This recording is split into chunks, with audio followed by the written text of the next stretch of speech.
actually, you can play better, cleaner and faster with a big pick. And you get a better sound. Eh? The hunt. The hunt, yes. But it sounds totally natural, doesn't it? It does, yeah. It really does.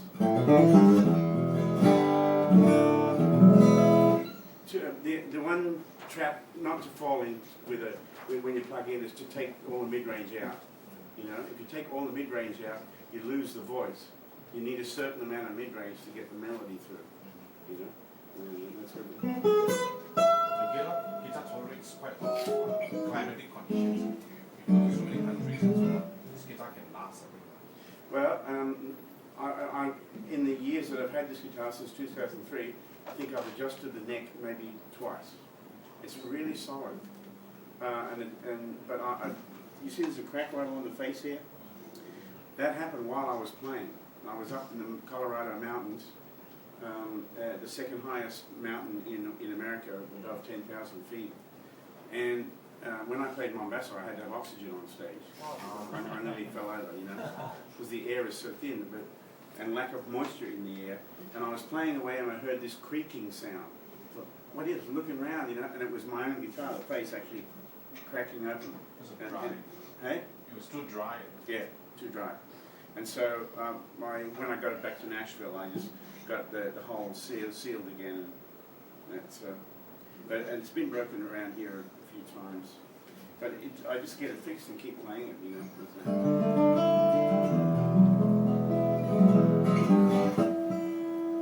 The TE one is even more worn out, I think. Yeah, well, I went through the face of that one. I put my finger right through it. And in the middle of initiation, you know, and so it's got little slivers of birch wood underneath to try to match the top. But I don't know how much longer it's going to last.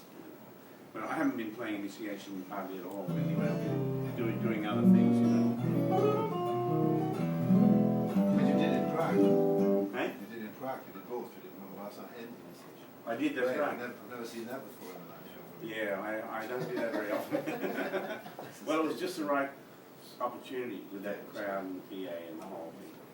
You know, I think that's one of the beauties about the made-on guitars, that they are so robust and still have. Oh, absolutely. They have exactly this how can I say, this more stiffness or stability that you need for an electroacoustic tone. Yeah. And to endure all the conditions that we Exactly. are in. And it's just traveling and playing it all the time.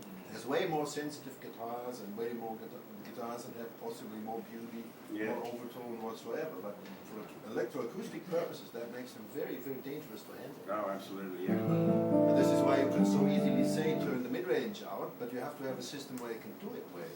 Right. I try to do this with other guitars, and it just doesn't work. No, it doesn't. The collapse, and in this case, you can really leave it in, because the spectrum that the Maiden produces allows this spectrum on top of it. Yeah. I think this is a couple of benefits that these guitars really have.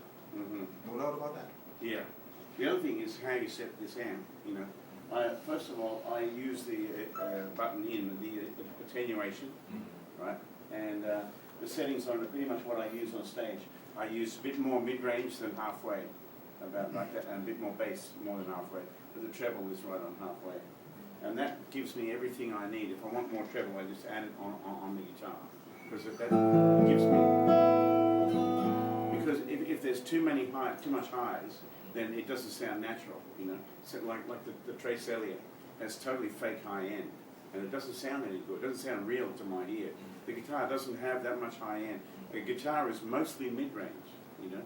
But because I'm playing a small-bodied guitar, I use a bit more bass, you know, especially if I'm playing like a Merle Travis tune, where I want the bass to go thumpy thump thump. Then I bring the bass up and see that, and then.